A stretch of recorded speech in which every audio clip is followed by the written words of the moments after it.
Thank you very much for the introduction. As said, my name is Matthias Stratmann. I am an LCA expert, I would call myself.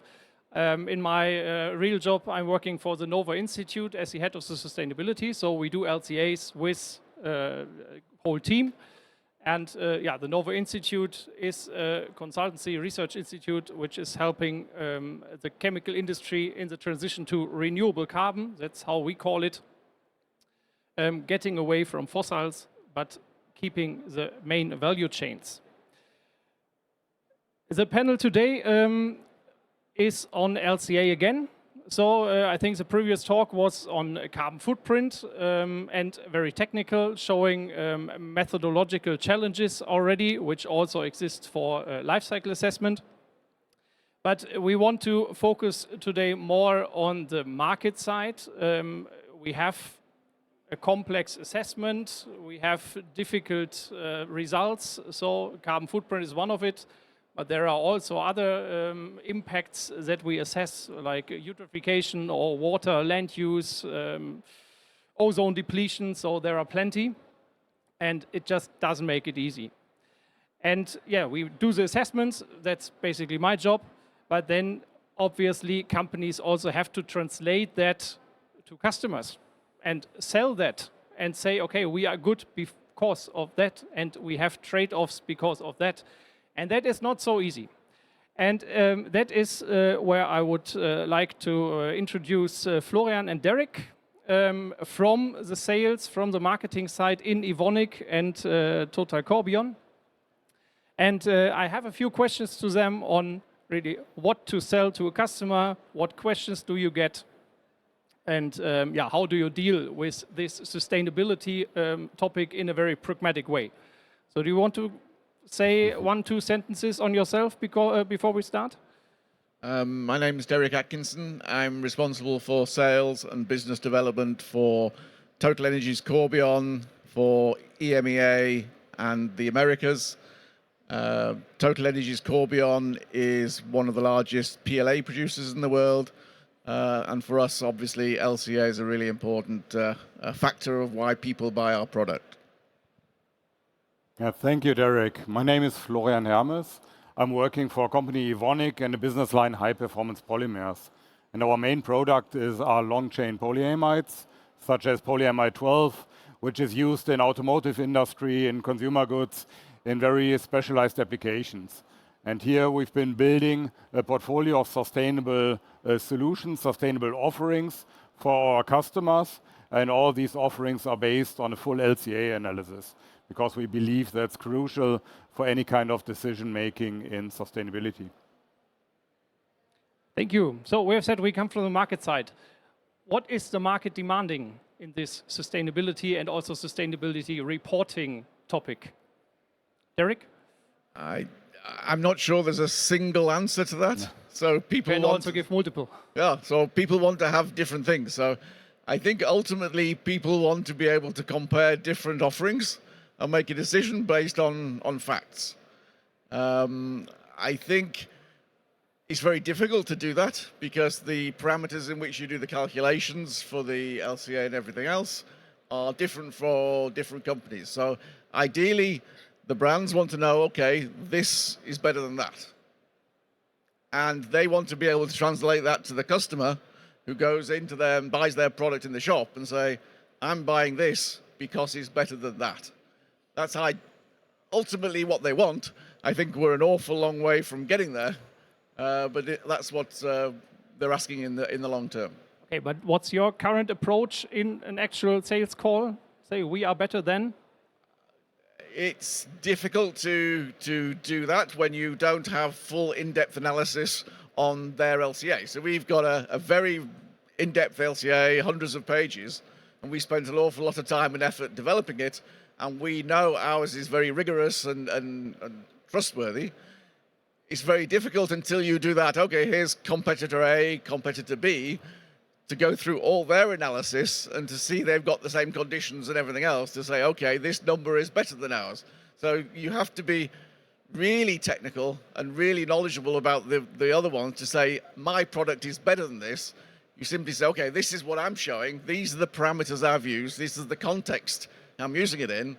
This is where I can see my product offering value. And it's really for you to, Mr. Customer, to look at the competitor's one and say, okay, that is better or not than mine. In the end, we can't comment on competitor LCAs, right? I think we can make transparent how we are calculating, and we do so for many products. We are communicating our LCA too.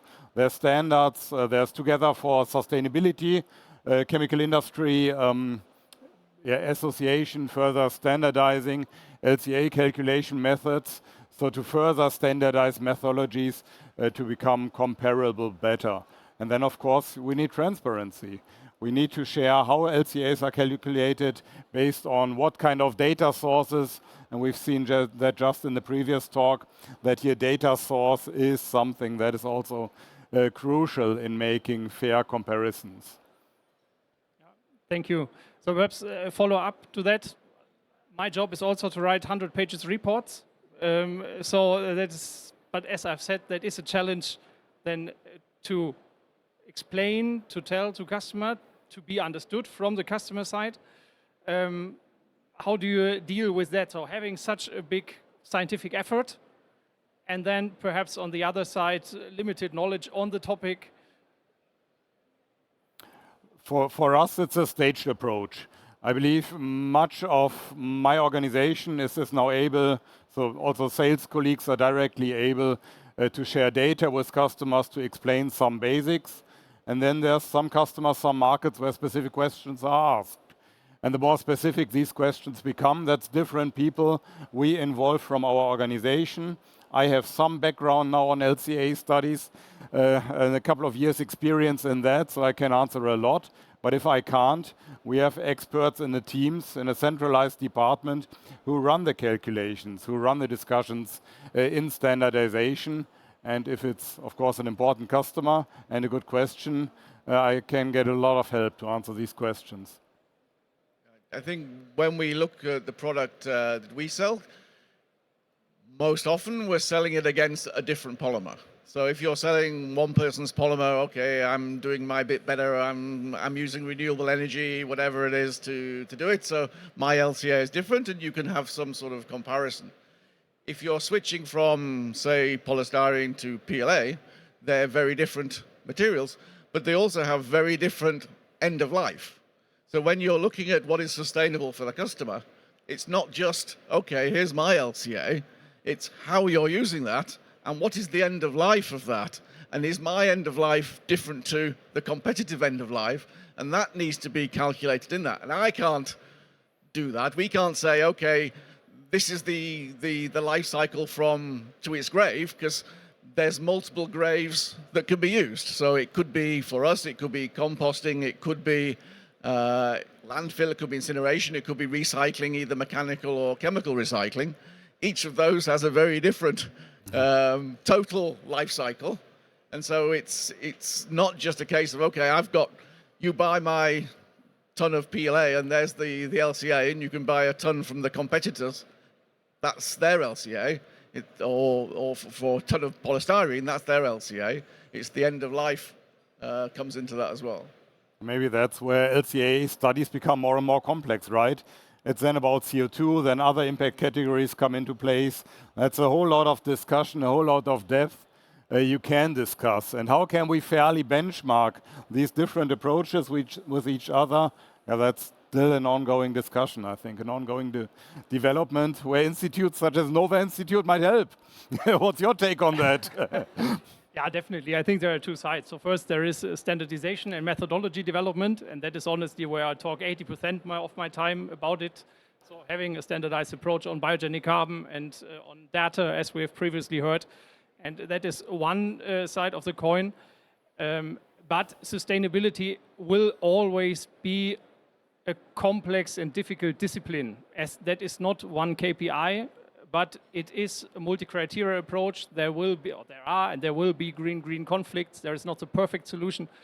And that is, yes, having a scientific methodology standardization part, but also having this interpretation part and also an understanding in the companies. And that is fitting quite well to a question that I want to ask you, because I've experienced 5 to 10 years ago, it was really business was done as ever, and then the two sustainability departments sit together and see, okay, here, this is our documentation and yours, and but nothing really business driving.